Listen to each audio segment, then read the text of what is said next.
Bueno, buenos días y gracias por acompañarnos en este primer encuentro de debate del Festival Fotocircuito, que comenzamos con la mesa que tiene el título de Memorias, Identidad, Territorios y Constructos. Tenemos la suerte de contar con tres voces de la literatura reciente en el territorio español, que son María de Ferreiro, Elena Medel y Gabriel Ventura. Hola a todas y muchísimas gracias por acompañarnos. Os voy a compartir algunos datos sobre cada una de vosotras y sobre vuestras prácticas para poder centrarnos y que todo el mundo sepa desde dónde estamos hablando, desde dónde estamos planteando las cuestiones. Por orden alfabético, así no hay. Como María de Ferreiro, que nace en Santiago de Compostela, es escritora en lengua gallega y doctora en teoría de la literatura y literatura comparada. En la actualidad ejerce como profesora y vicedecana de Cultura de la Facultad de Filología. Ya no soy vicedecana, perdón, eso es error mío no haberlo aclarado, pero vale. lo quiero aclarar. Que ahora tienes Estoy más fuera tiempo. De la política. Vale, pues mira, corregido, así ya actualizamos y bueno, pero sí que sigue siendo profesora en la Facultad de Filología de la Universidad de Santiago. Sus principales líneas de investigación son la teoría del poema, el estudio comparado de las antologías de poesía en el ámbito peninsular y la narrativa del siglo XIX. Ha publicado ya 10 libros de poemas en lengua gallega, entre los que destacan, bueno, el primero de ellos o Estadio do Espello, pero luego ha seguido con Nosas Inadaptadas o Hemisferios, Os Inocentes, y el último que yo tengo registrado es O Deserto, de 2015, que fue el premio de la crítica española. Ha sido traducida, por supuesto, a varias lenguas y también me interesa mucho toda esta labor que tienes desde la academia como investigadora y que hace que también puedas ejercer, ¿no? o poder compartir reflexiones desde la práctica ensayística. Justo tu monografía Políticas y Afectos, la comunidad sensible en la obra de Rosalía de Castro, recibió la mención honorífica al premio Margit Frank de la UNAM en 2014 y también has publicado el ensayo As antologías de poesía en Galicia y Cataluña, por el que recibiste el premio Damaso Alonso de investigación filológica, As terceras mujeres en 2005, y Fogar impronunciable. Yo quería destacar solo algún, dentro de los, como decíamos, de los ensayos o publicaciones que has hecho, una publicación que hubo para el Boletín de Estudios Hispánicos en el 2009, que en traducción libre se llamaba Espectros de la Nación, de formas de resistencia al nacionalismo literario. Y un poco como lo describíais, este paper era con foco en el trabajo de Rosalía de Castro. Este ensayo muestra cómo la mayoría de los escritores canónicos localizan su trabajo en los espacios liminares entre posesión y desposesión, los quiebres y fisuras entre realidad y el hábitat sobrenatural de los fantasmas, como constituyentes del kit del proyecto nacional.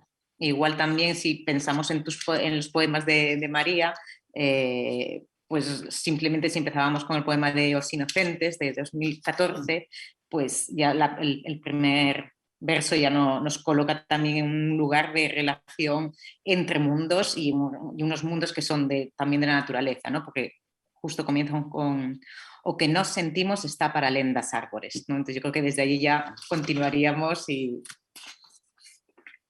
entonces ahora os voy a presentar a Elena de Medel. Elena de Medel, portuguesa, pero Medel, disculpa. Vale, perdona. Pues sabes una cosa, que hay una fotógrafa que es Cristina de Medel, entonces yo os he asociado perfectamente, Medel. Ahí está, le marco el acento aunque no sea el gráfico. Naciste en Córdoba, pero vives en Madrid. Eres autora de varios libros de poesía, como Mi primer bikini, Tara o Chatterton. Y sobre todo, además diriges la editorial de poesía La Bella Varsovia y has tenido varios galardones o ha obtenido varios galardones como el 26º Premio Loewe de Creación Joven y el Premio Fundación Princesa de Girona en el 2016. Tu último libro es Las Maravillas, que lo ha publicado Anagrama el año pasado y que ha sido tu primera novela. Y bueno, un poco como la descripción que aparece en la página editorial de este libro, lo describe como una novela sobre el dinero, una novela sobre la falta de dinero, sobre la manera en la que nos define el dinero que no tenemos. Es también una novela sobre cuidados, responsabilidades y expectativas, sobre precariedad que no responde a la crisis, sino a la clase, y sobre quiénes, qué voces, en qué circunstancias contarán las historias que nos permiten conocer nuestros orígenes y nuestro pasado. hace un recorrido, ¿no?, sobre la historia de España desde el final de la dictadura hasta prácticamente hoy en día, con el estallido feminista, y un poco en algunas entrevistas que Elena haya dado, habla sobre el proceso que le llevó a este relato, contando que empezaste a preguntarte qué ocurre, por qué Alicia, después de eso que pasó en su familia, tiene una vida, cómo vive Alicia después de volver a sus orígenes, a ese regreso a mediados de los 90 a la clase social de origen de su familia. ¿Quién es la madre de Alicia? ¿Quién es el padre? ¿Quién es la abuela? ¿Cuáles son las relaciones entre ellos? Y bueno, todas estas preguntas lo que va mapeando, lo que yo he podido entender de este mapeo que nos propone Elena, es también hablar de esos espacios íntimos como espacios políticos, ¿no? Entonces hay un posicionamiento ético y crítico que está presente en toda esta genealogía, y esta genealogía de ida y vuelta, ¿no?, y de regreso también al origen. Y por último, Gabriel Ventura, que nació en Granollers, pero que vive en Cadaqués, y al que le describen como un escritor polifacético que ha cultivado la poesía, la prosa, la entrevista, la ficción, el guión y la epístola. Trabaja tanto en el ámbito de las artes visuales, así te describen, Sí. tanto en las artes visuales y escénicas como a través de la escritura, y tanto con una práctica individual como con colaboraciones como con el director Albert Serra o como artistas como Enric Farrés Durán y Rosa Tarrats. El último libro de poemas que ha publicado, Apunts per un incendi del Uls, reflexiona sobre la iconoclastia y la capacidad de rebelión del lenguaje sensorial. Y la última publicación que tiene, que yo entiendo que no es poética, es La Noche Portuguesa, que es un acompañamiento al rodaje que realizaron Albert Serra para su película La Libertad. ¿Perdón? Es una crónica de rodaje, Es una crónica, exactamente. un reportaje largo, sí. Entonces, rodada en esta película que sucede toda una noche en un bosque a pleno de la luna y con todos estos encuentros de un grupo de libertinos, ¿no?, del siglo XVIII. Bueno, la formación de Gabriel, a ver qué tenía yo.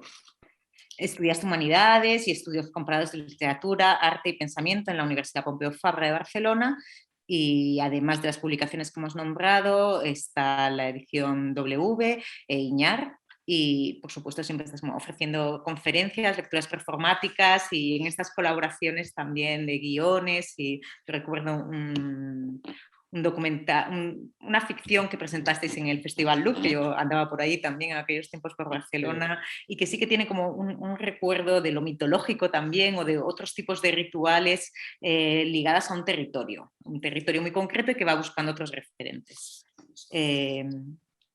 Justo había un poema tuyo que se llama Meditaciones sobre la duda, y un poco traduzco una parte que creo que también nos lleva, ¿no?, a este universo de relación con otro mundo natural, que dice: como cuando eras pequeño y durante una excursión a la montaña te quedabas atrás y te quedabas mirando el color de las hojas de los castaños o la babosa que escalaba fervorosamente la piedra. El resto de la clase continuaba avanzando con el profesor, sin ti, y tenías que tomar una decisión: quedarte allí distraído o volver deprisa y corriendo con los demás. Una idea extraña, no volver. La sensación de poder elegir no volver. Quedarte allí, entre los árboles, el cielo como un melocotón blando y maduro, el afán espartano de la babosa. Dudar, muy a menudo, implica quedarse atrás. Y bueno, creo que es un lujo poder teneros a las tres aquí, poder estar debatiendo sobre esta idea del origen, el territorio y el lugar desde donde nos podemos construir como identidad. Yo tenía unas pequeñas notas ya para finalizar, de reflexiones para poder empezar esta conversación, ¿no? Y por supuesto los referentes literarios o de la literatura clásica que tenemos, como son Faulkner, Whitman o Turgot, o en el Estado español de Delibes, Estela y Amazares, nos traen relatos que son construcciones narrativas, pero que al mismo tiempo se refieren a otra construcción que es el paisaje, ¿no? Y esta idea del paisaje rural, el de la naturaleza habitada por el hombre, en el que se busca una tentativa de equilibrio entre estas exigencias de la vida moderna y la soledad y tranquilidad de la vida retirada en el campo, ¿no?, esta idea del beatus ille. En los últimos años estamos viendo una nueva vuelta al campo o al pueblo, al lugar de origen, con esta búsqueda de tentativa de relación, de equilibrio con el ecosistema, pero también como con la búsqueda coherente de entenderse como ser y de explicarse más en las raíces, lenguas y memorias que se están rescatando. En este movimiento neorrural percibimos un rescate de estas vivencias no urbanas para la posibilidad de construir una identidad que ahora mismo es frágil, que está resquebrajada y que es la que hemos vivido en nuestras generaciones en las últimas crisis y situaciones de precariedad que continuamos actualmente. Parece que existe, ¿no?, la necesidad de encontrar otro lugar para la construcción de esta identidad, como que ya el locus urbano no nos permite volver a imaginar o poder imaginar un futuro. También creo que hay una... La naturaleza siempre se ha planteado, se ha podido plantear como un espejo de la persona, ¿no? Cómo explicar o cómo narrarnos a través de la naturaleza y su construcción. Entonces son imágenes, son olores, son sonidos, pero también manifestaciones culturales, lingüísticas, musicales, rituales y folclore que beben de concepciones identitarias que van más allá de proyecciones nacionalistas heroicas, porque estamos apelando a un lugar más de origen y de raíz y de tribu que a unas construcciones románticas o romantizadas.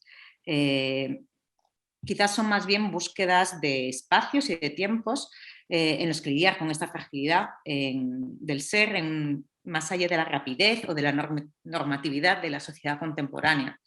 Lo vemos en literatura, ya sea de ficción o no, pero también en música, en el cine y en otras artes visuales, que parece que nos están presentando otras formas y otros referentes para otros tiempos. En todo este panorama que estamos intentando de la memoria y del territorio, ¿cómo entendéis esta idea de regreso en vuestra práctica? ¿Desde dónde la planteáis? No sé si contestamos por el orden alfabético, que al menos al principio. Si quieres, empieza María y ahí vamos desgranando la conversación. Vale, bueno, como nos preguntas por nuestras prácticas, me voy a ir a lo autobiográfico, aunque bueno, es un poco también la impronta del tiempo. Parece que no podemos salir de lo autoficcional, de lo autobiográfico, eso daría también para muchas reflexiones. Pero sí que en mi caso me murió mi abuelo. A ver, en Galicia todos decimos, te vas a tu aldea el fin de semana, todos tenemos nuestra aldea. Entonces, realmente tampoco sé si se puede hablar de un retorno, porque somos de aldea en cierto sentido, y si no lo somos en primera generación, sí en segunda, en tercera, esto evidentemente es gradual. Pero bueno, en mi caso, lo que sí que es verdad que me hizo regresar en este sentido en el que lo estamos entendiendo, es la muerte de mi abuelo, ¿no? Se muere en el año 2008, yo empiezo a pensar mucho en todas las cosas que él sabía hacer que no me fueron transmitidas, porque a nadie se le ocurrió que podían ser interesantes para mi vida. Ese quiebre generacional es el que me hace pensar, ¿no? Una sabiduría, pues por ejemplo, cuando se cosecha, ¿no? El cosechar y el sementar decimos nosotros, el sembrar, de acuerdo con los ciclos de la luna, todo ese tipo de prácticas tan fascinantes que yo podía leer desde lo poético, pero para él no eran poesía, era su vida, o también era poesía porque era su vida, ¿no? Pero de una manera distinta. Yo no lo entendía, para mí era un misterio, ¿no? Y para él era algo que sabía hacer. ¿Por qué se perdió ese saber hacer? Eso fue lo que me llevó a un libro que se titula Non son de aquí, que parece paradójico porque en realidad estoy como denegando el origen, que bueno, la categoría de origen es muy peligrosa, ¿no? En realidad lo sabemos, pero era una manera de encontrarme con eso. Y también el ensayo que mencionaste, Fogar impronunciable, partía de esa búsqueda. Esa sería mi respuesta. Sí, no sé cómo lo veis desde... En mi caso, la verdad es que no sé, quiero decir, tengo la sensación quizá de estar ocupando un espacio que no me corresponde porque ni mi experiencia personal y mi experiencia como autora tienen nada que ver ni con lo rural ni con la naturaleza. Yo nací en una ciudad mediana, vivo en la periferia de una ciudad grande, no tengo ningún vínculo con lo rural, con el pueblo, no. Entonces, en cierto modo, me siento ahora mismo bastante desubicada, ¿no? Mi experiencia como autora y mi experiencia también vital en cuanto al vínculo entre memoria y territorio, pues, tiene que ver con la periferia, con la experiencia de la periferia, pues en el hecho de vivir en un barrio de una gran ciudad que es prácticamente ciudad dentro de ciudad al mismo tiempo, ¿no? Y bueno, pues un barrio más marcado de una manera muy, muy potente, ¿no? Por una clase social determinada, por unas circunstancias económicas, laborales, etcétera, determinadas, ¿no? Entonces esa es mi experiencia, un poco es la experiencia desde la que he escrito Las Maravillas y desde la que escribí mi anterior libro de poemas, Chatterton, pero como digo, bueno, pues lo que indicaba, yo no me siento con recursos para contestar de una manera honesta y sin meterme un poco en el terreno en el que sí que están trabajando otras autoras pues, en una primera persona real, ¿no? Pero Elena, yo sí que puedo entenderlo con esta idea de la vuelta al origen, ¿no? De entender de dónde vienes y de esos traslados que al final... Bueno, en mi caso es que no hay ningún regreso, quiero decir, porque yo sigo ahí. En ese origen es en el que estoy, por así decirlo, ¿no? Y pero es temporal al mismo tiempo, o sea, sí que hay, y uh-huh. para mí sí que es importante la idea de precariedad y la idea de fragilidad, Uh-huh. y que si bien en tu caso es como la descripción de la conformación en el territorio urbano, pero con la búsqueda en los orígenes sociales, en los orígenes de alguien que en algún momento... o en esa búsqueda de un origen, quizás, más que, aunque no sea rural per se, pero sí que indica como unas circunstancias que estamos viendo todos y que sí que está provocando, o se dice que está provocando, una vuelta al campo. O sea, sí que hay como un éxodo provocado por esta idea de precariedad y fragilidad. Entonces, quizás el punto de vista de Elena, yo creo en todo caso que es súper necesario, porque a mí me preocuparía, ¿no? que la mesa fuese como una especie de cantar las esencias, ¿no? Es decir, yo creo que en Galicia, por ejemplo, antes decía todos somos de aldea, eso es matizable, pero sí todos somos rururbanos, es decir, hay una contigüidad rural-urbano que se percibe en las ciudades. Yo vivo en Santiago y simplemente das la vuelta a la esquina y ves la Catedral de Santiago por detrás rodeada de huertos, es decir, hay una contigüidad y esos flujos tensos son los que me parecen interesantes para debatir. O sea que me parece, Elena, que estás donde tienes que estar. Gabriel. No sé si se me cortaba un poco, ¿me recibís bien? ¿Sí? Sí. Vale. En mi caso, por ejemplo, me siento un poco, es una idea, no sé, digamos que en mi caso estoy en un tránsito, porque yo vengo de una familia, digamos, mi madre creció en Vall d'Hebron, o sea, es una periferia de Barcelona total, mentalidad como Elena, ¿no? Que decía, pues, crecer con una situación social, cultural, de clase muy marcada, ¿no? Pero en cambio, mis padres eran de ciudad, pero ellos se mudaron al pueblo. Yo crecí a l'Empordà. Entonces, crecí hasta cierta edad, después volví a la ciudad y es un poco, siempre me he sentido entre dos mundos, como ahora, yo vivo en Cadaqués, pero este octubre ya me mudo 4 meses, doy clases en Barcelona, siempre estoy arriba y abajo, en tránsito, ¿no? Entonces, mi vivencia, no sé, del pueblo o la ciudad, creo que es esta idea de flujo, ¿no? que comentaba también a María, ¿no? De que hay un flujo constante, creo que siempre lo ha habido entre quizás entre ciudad y pueblo, ¿no? Porque rural tampoco diría. Yo vivo en Cadaqués, aunque es un pueblo muy pequeño, de rural tiene poco o nada, ¿no? Porque realmente es una situación, también un pueblo particular, que hay también mucho flujo de gente, no solo de origen catalán o español, sino también de otras nacionalidades. Entonces, es también esta misma sensación de tránsito constante, ¿no?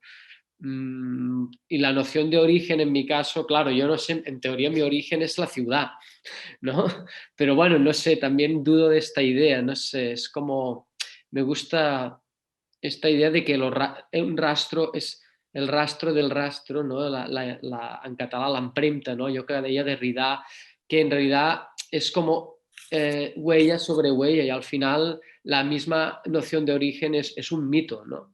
Es un mito y quizás lo único que podemos hacer es seguir esta especie de cartografías de flujos erráticos, porque y ahí es donde me veo más quizás en esta idea de tránsito que, bueno, físicamente literal, porque ahora estoy en Cadaqués, la semana que viene estoy en Barcelona, mi pareja trabaja ahora entre Barcelona y está haciendo un proyecto en Madrid, y que estamos en movimiento constante, ¿no? Es esta idea siempre un poco nómada, ¿no? Porque sí que estoy más basado en Cadaqués, pero yo vivo aquí, pero mucho movimiento, ¿no? No sé.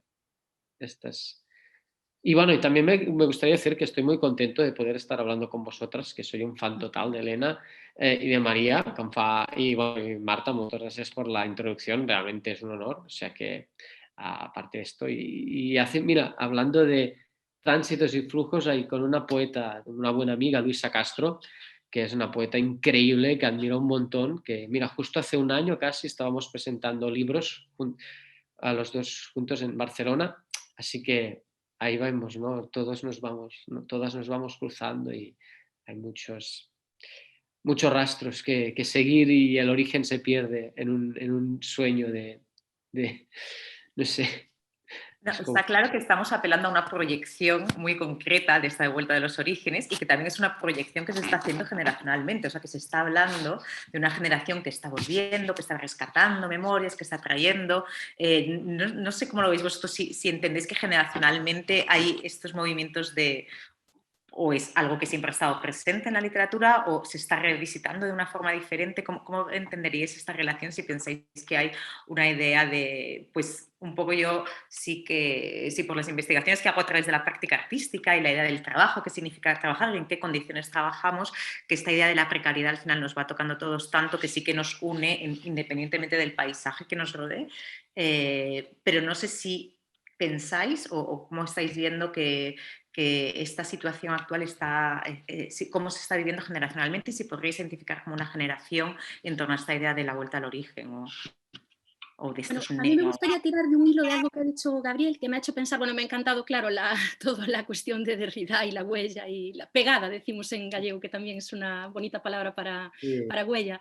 Y estoy completamente de acuerdo con la impugnación de la idea del origen, pero al mismo tiempo, últimamente, se me vería muchas veces a la cabeza, quizás porque he tenido una niña, porque vivo con una niña muy pequeña, ¿no?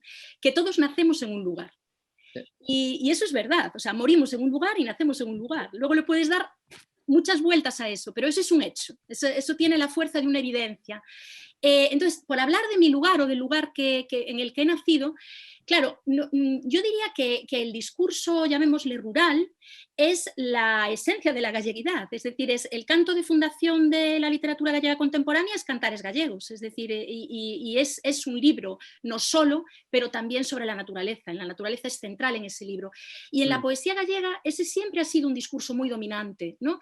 Que a mí me provocó en tiempos incluso una cierta alergia, porque parecía que no se pudiese hablar de otra cosa, y lo que hablaba antes de la metafísica de la esencia también me parece muy, muy peligrosa, pero es verdad que el proyecto de reivindicación de lo natural y de lo ecológico, diría incluso, ¿no? Rosalía es autora de, yo creo que de los dos primeros poemas ecologistas de la literatura española, ¿no? Los robles y Jamás lo olvidaré, en las orillas del Sar, que ella los escribe como respuesta a una tala salvaje de árboles, ¿no?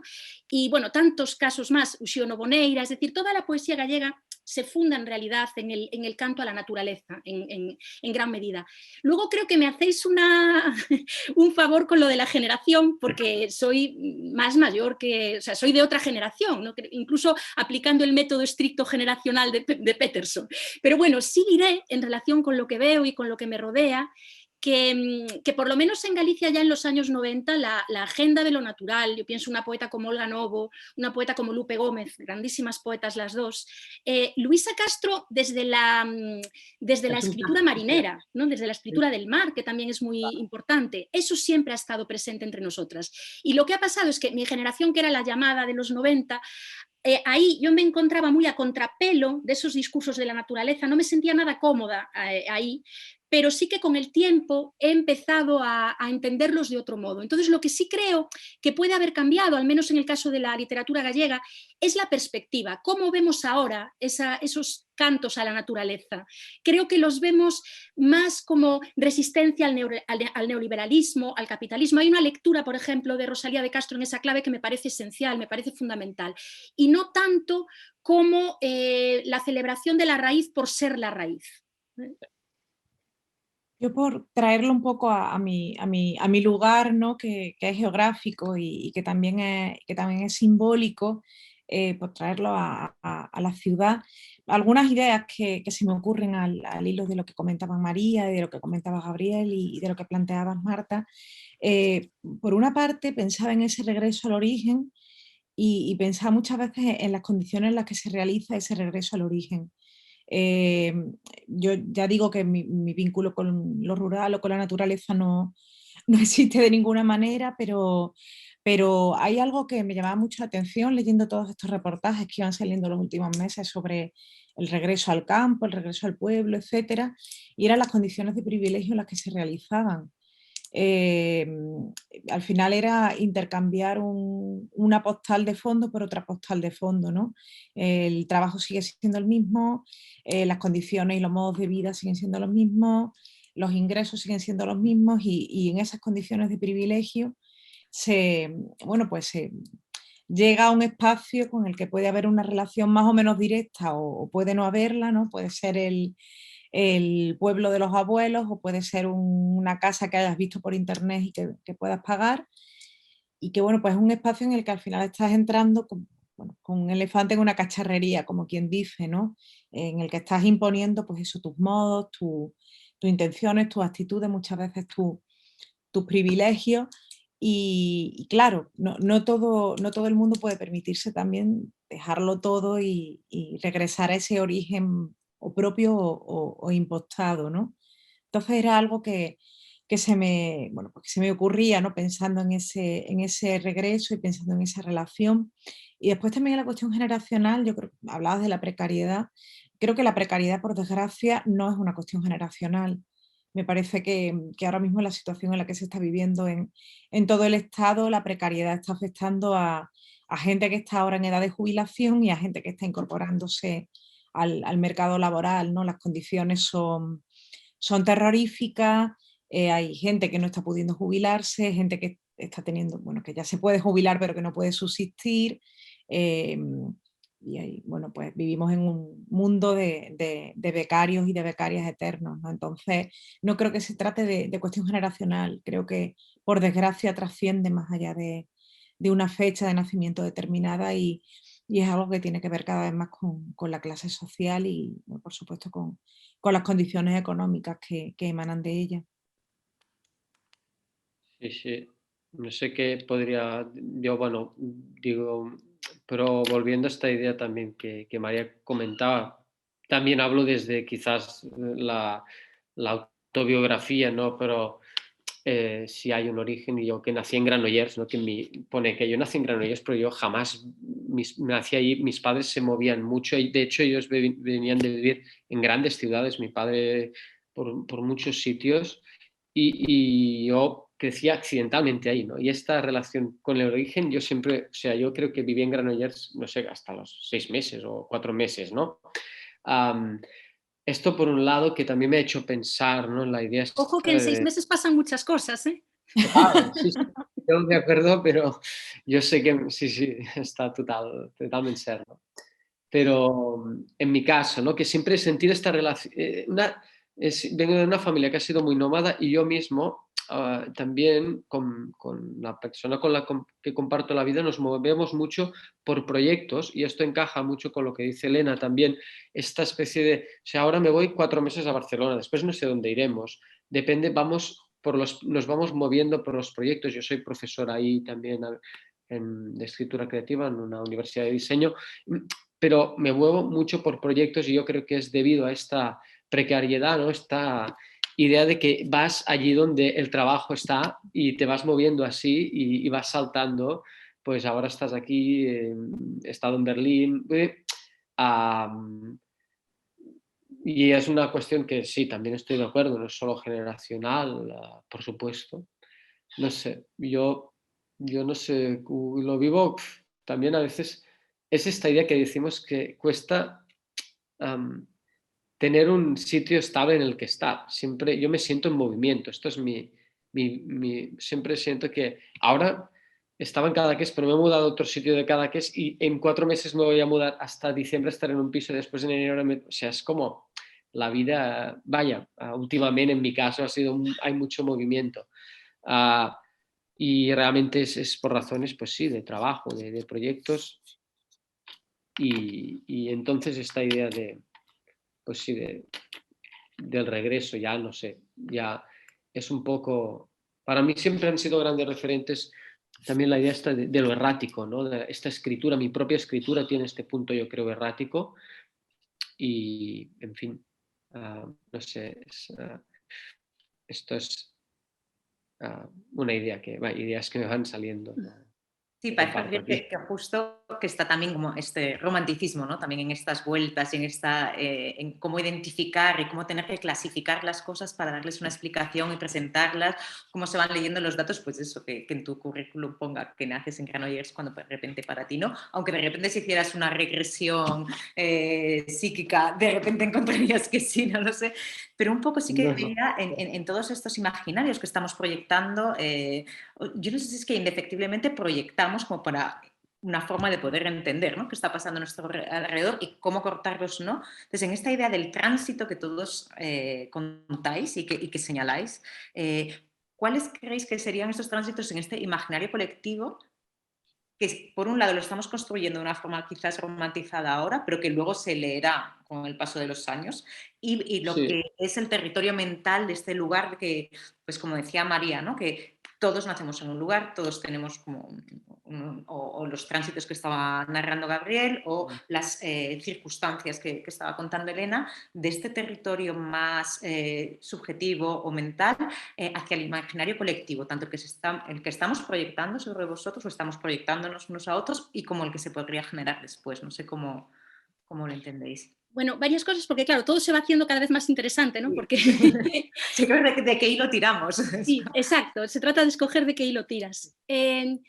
Sí, a ver, evidentemente es un azar, o sea, el nacimiento es un azar en sí mismo y por lo tanto el lugar del nacimiento también. Pero también en abrazar ese azar hay algo que me gusta, porque, vamos a ver, yo comparto 100% vuestro discurso, lo que pasa es que también pienso que las personas necesitamos vincularnos, o sea, todos vivimos en la provisionalidad, pero muchas veces por desgracia, porque pienso que hay un anhelo que es muy humano y que me gusta que sea así, ¿no? Porque si no estaríamos aquí. Me ha gustado mucho que te has autocorregido al principio porque decías romántico y luego dijiste romantizado. Sí. Y me encantó, porque hay una crítica muy vehemente, ¿no?, actual al romanticismo, cuando no hay que olvidar que la modernidad es hija del romanticismo con todas sus vueltas, posmodernidad, antimodernidad, es decir, que no podemos pensar sin tener en cuenta esa herencia. De hecho, si pensamos un poco en los puentes entre lo subjetivo y lo comunitario, ahí están los preludios de Wordsworth, ¿no? O sea, esa enseñanza de volver a una lengua común que nos habite a todos y que pueda ser portavoz de la comunidad. Esos intentos son románticos, ¿no? El gesto zuroniano en muchos sentidos, la idea de la naturaleza, todo eso no se puede pensar sin el romanticismo. Pero bueno, me fui un poco a la digresión. Quizás lo que quería remarcar era la idea de que esa necesidad de vincularnos con otras personas, pero también de vincularnos con el lugar en el que vivimos, aunque sea por accidente, me parece muy sana. Es verdad que el vínculo no tiene que ser uno, no tiene que ser con el origen, ¿no? Podemos vincularnos con muchas personas y con muchos lugares. Esa es la cuestión. No tiene por qué haber una exclusividad, pero sí creo que abrazar lo que nos constituye y no tenerle miedo a nombrar eso forma parte de lo humano y no me parece en sí mismo peligroso. Claro, es verdad que la identidad, en cuanto que mito, que es una palabra que salió y que me pareció también muy interesante, ¿no? La identidad, claro, es un relato, la identidad es narrativa, entonces es mito también, nos gustan también las historias y las necesitamos para ser quienes somos, pero tienen sus peligros. Y a mí me gusta pensar que por lo menos en el caso gallego nosotros escribimos en una lengua sin ejército, entonces claro, es una identidad precaria, es decir, tampoco me gusta cuando se comparan las identidades, yo creo que ahí también hay que diferenciar un poco, es decir, que no todas las identidades, aunque todas sean hijas del mito romántico y también hay que diferenciar, hay identidades precarias, hay identidades vulnerables, ¿no?, que son las que tal vez podemos empeñarnos en proteger y en cuidar, ecológicamente hablando, ¿no? Bueno, no quiero extenderme más porque es simplemente que el debate es muy rico y muy vivo, ¿no? Yo entiendo la identidad como una cuestión profundamente íntima. Entonces, para mí, por ejemplo, la identidad colectiva tiene mucho que ver con un mosaico. Con una suma de identidades múltiples. Me parece que la manera de entender el origen, además lo estamos viendo, ¿no?, muy diferente en el caso de cada cual, según las experiencias de cada cual, y por eso me cuesta mucho comprender esa identidad colectiva o eso casi como una masa, ¿no? Sino que me parece que tiene muchas caras y muchos pliegues diferentes. Entonces, bueno, yo siempre hablo de las cuestiones, siempre al final yo creo que cuando estamos, decía por ejemplo Kundera, que cuando estamos hablando del libro de otra persona, en el fondo estamos hablando de nosotras y de nosotros, ¿no? Estamos buscando en ese libro lo que nos interesa. Y al final, bueno, pues yo en la cuestión de la identidad y del origen busco al final lo que me interesa, que tiene siempre que ver con la clase, con el dinero, etcétera. Y bueno, yo quería mencionar la poesía de Ángela Figuera, que para mí, por ejemplo, tiene que ver con origen en ese sentido social y en ese sentido económico. Ella hace algo que, que viaja en sus poemas desde lo personal a lo colectivo, ¿no? Y es construir un discurso político desde los espacios de la intimidad. Por ejemplo, para mí, yo nací en Córdoba, pero para mí es una cuestión que no tiene ninguna importancia porque es una ciudad en la que hace muchísimo tiempo que no resido y con la que no tengo ningún tipo de vínculo, sí lo tengo mucho más fuerte con Madrid, que es donde yo vivo y donde tengo hecha mi vida, pero a mí me gusta muchas veces decir que yo soy en realidad de mi casa, ¿no? De una calle determinada, con un número determinado, concretamente del salón, que es donde estoy ahora mismo, ¿no? Y ahí es de donde soy y a donde pertenezco, y traigo ese espacio porque es el espacio en el que Figuera construyó su escritura política, ¿no? En los años 50, que es cuando ella principalmente publica sus libros de poemas, ella lleva la poesía social al salón de la casa, a la cocina, a los mercados en los que compran las mujeres. Entonces a mí me parece que, bueno, pues si hay que hablar de identidad colectiva, me interesa hablar de esos espacios que a lo mejor no tienen nombres grandilocuentes o no son, que son espacios, digamos, intercambiables. A lo mejor el mercado de sus poemas puede parecerse al mercado que hay en mi barrio, aquí en Puerta Bonita, pero, pero digamos que esa identidad es muy íntima y tiene mucho también de poroso, ¿no? Se va modificándose y va transformándose siempre desde lo individual, creo. Sí, no, es muy interesante. Mira, yo también ahora pensaba, ¿no?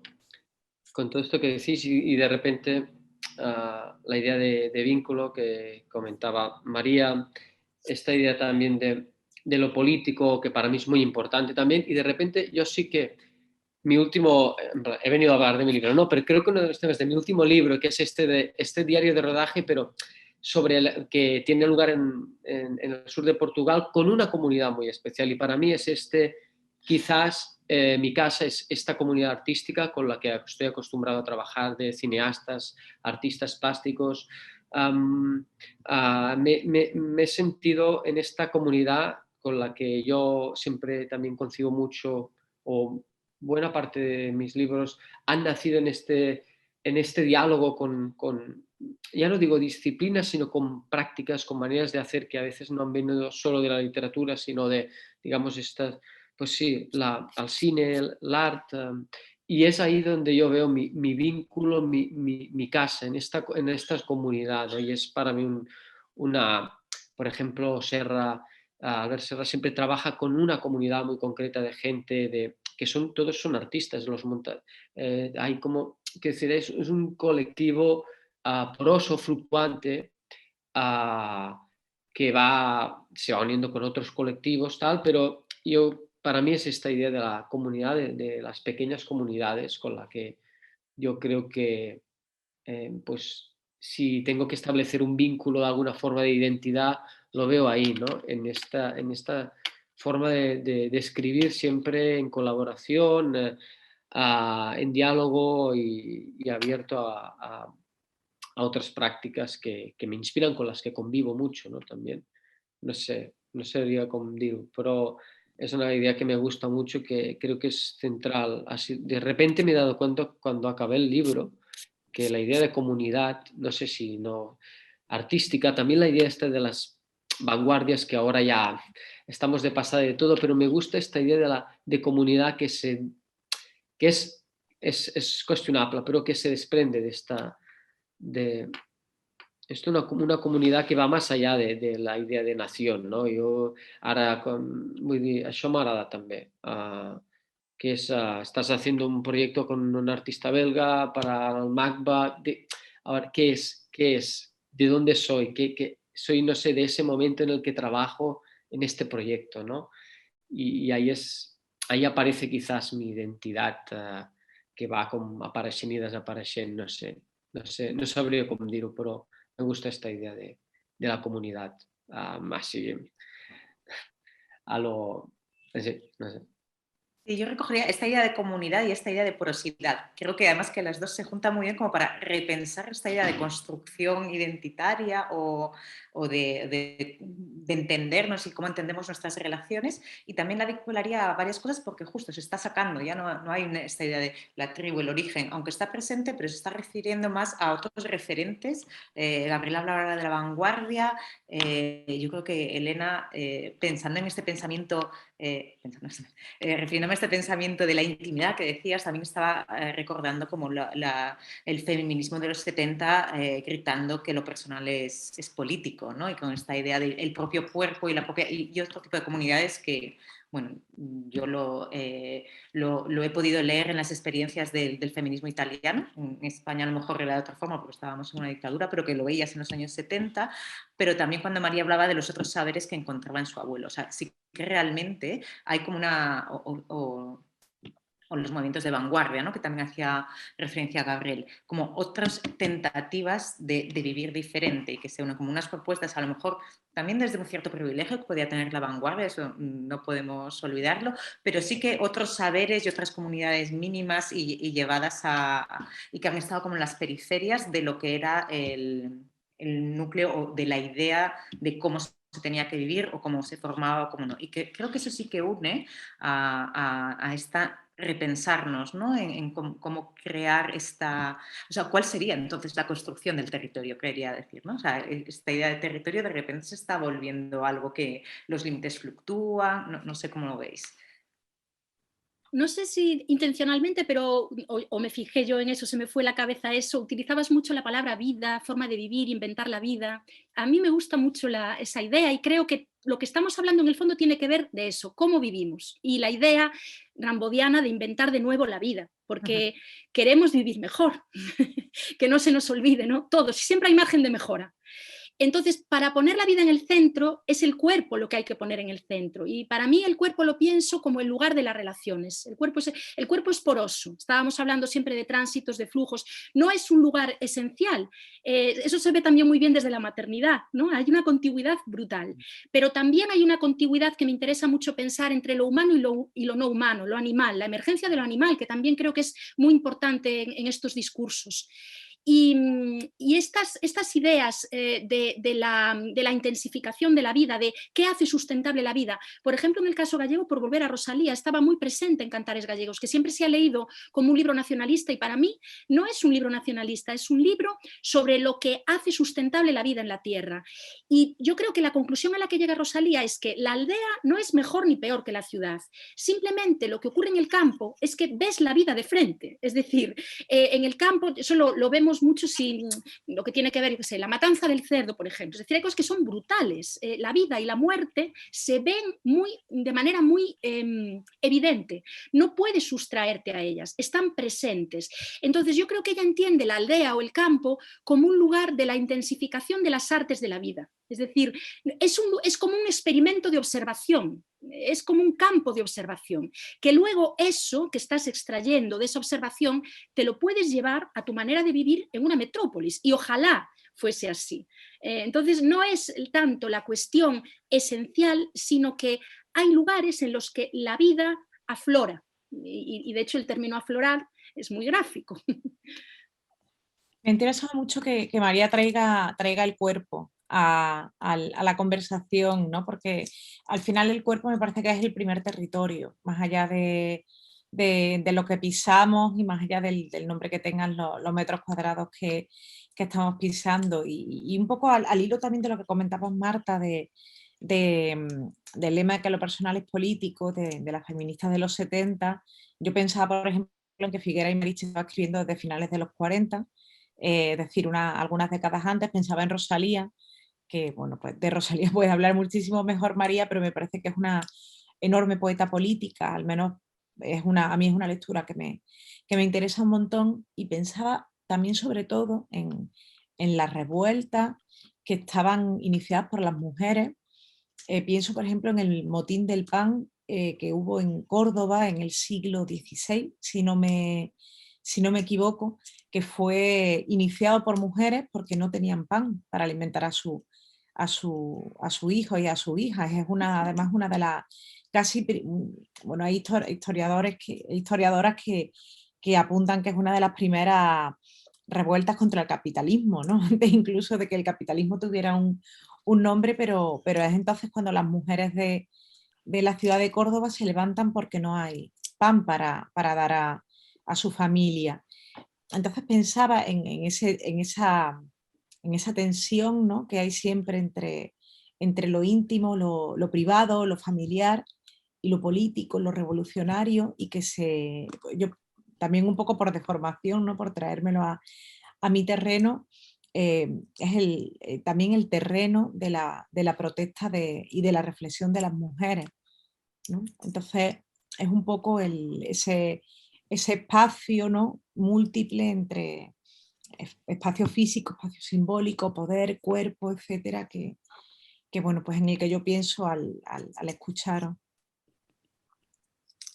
Y no, en este sentido, para mí, por ejemplo, una de las lecturas que más me ha marcado últimamente es Donna Haraway, ¿no? Toda la idea, no sé, que hay ahí detrás, creo, no solo yo, sino buena parte de mi generación, ¿no? Antes que hablábamos de generaciones, pues todo digamos, que me refería a esta comunidad de, digamos, vamos a decir, escritoras, artistas, todas hemos leído a Donna Haraway y hemos aprendido de ella, pues la idea de, por ejemplo, de simbiosis, ¿no?, de colaboración, de colaborar, pues que no se trata tanto de colonizar espacios, territorios, sino de colaborar con estas formas de vida no humanas que también decía María, ¿no? No sé, i les revoltes feministes también, pues estic molt content que de repente, o sea, esto se ponga delante como en el debate intelectual y que todas estemos ahí pendientes de esto, leyendo sobre esto, porque hay mucho que aprender ahí, ¿no? De la idea de revuelta también, pues ha estat molt dominada per la masculinitat, no? I és hora sin duda de aprender de voces como Haraway, K. Le Guin i tantes altres, no?, que ens estem, doncs, coneixent cada vegada més i que són referents totals, vaja. Sí. Sí, voy a intentar hacer como un mini resumen de las reflexiones que han estado saliendo en esta conversación, que se me queda breve, pero que entendemos que también los tiempos de atención de las personas que vayan a compartir con nosotros y que quieran escucharos, pues hay que cuidarlos también. Hay un tema también que por ahí surge en estas nuevas conversaciones o que se están generalizando, porque no son nuevas, desde el feminismo, que sí que se habla de esas políticas de los afectos. Entonces vamos a cuidar a las personas que se están conectando y cortar para... Simplemente quería recoger esta idea de cómo podemos vivir, ¿no? De cuando estamos intentando hablar de territorio, identidad y estamos planteando todas estas cuestiones desde cómo nos estamos construyendo, de no olvidar nunca de esta idea de la fragilidad y de la porosidad y del cuerpo como primer territorio, ¿no? Y del cuerpo en relación y en colaboración. Creo que es algo que todas vosotras habéis dicho. Y estas tensiones, ¿no?, entre lo íntimo y lo privado, y creo que justo un poco lo que se está planteando, lo que se nos plantea ahora mismo, es esta idea de la multiplicidad, de la fluidez, pero no una fluidez como huida, sino como realmente de un poder estar entre, ¿no?, y esos espacios múltiples que decía Elena también, como en la posibilidad de construirnos desde allí para poder realmente, pues eso, entender cómo podemos vivir y poder construir, ¿no?, otros tipos de territorios que a lo mejor ahora, ya trayendo a Ursula Le Guin, ni siquiera hemos imaginado aún, ¿no? Entonces, desde La idea de utopía también tan importante que se... Perdona, Marta, No, que no, te... no, imagina, sí, lo que tenéis que saber. Para mí es una, que quizás solo estas comunidades, pues todo lo que estamos hablando ahora, es que creo que también uno de los temas que estaba ahí, que nos enviaste bueno, en la hoja de ruta, digamos, la idea de utopía también es importante, seguir confiando en esta posibilidad de crear comunidades mejores, ¿no? Que podamos vivir mejor y que aprendamos de todas estas revueltas, de estas revoluciones, estos pequeños gestos íntimos del cuerpo, ¿no? Está. Perdón, es que con una... No, no, encantada. No sé si Elena o María queréis añadir algo más ya para dar cierre a la sesión. Yo creo que se ha dicho mucho y está mal que lo digamos nosotros, pero bueno. Se ha dicho, creo que están las claves, como para poder seguir pensando, ¿no? Que un poco también por ahí van estas propuestas. Así que, pues nada más, agradeceros vuestra participación, vuestra generosidad y, bueno, lo que vamos a hacer también hablar desde vuestras prácticas directamente, ¿no? Y creo que es pues que es una oportunidad muy buena para todas, para que podamos seguir pensando, ¿no? Desde estas experiencias que cada una vamos haciendo en nuestros ámbitos y que de repente, viniendo de diferentes lugares y posicionamientos, sí que podemos, ¿no? estar pensando juntas y empezar como no sé, como comenzar una vibración para ver si conseguimos continuar. Así que muchísimas gracias y nada, espero veros pronto. Por Santiago, a María nos encontraremos en el festival y tanto a Gabriel como a Elena espero que también sea muy pronto que nos podamos conocer ya no digitalmente. Así que nada, gracias. Gracias. Un placer inmenso poder hablar con vosotros, la veritat, molt content.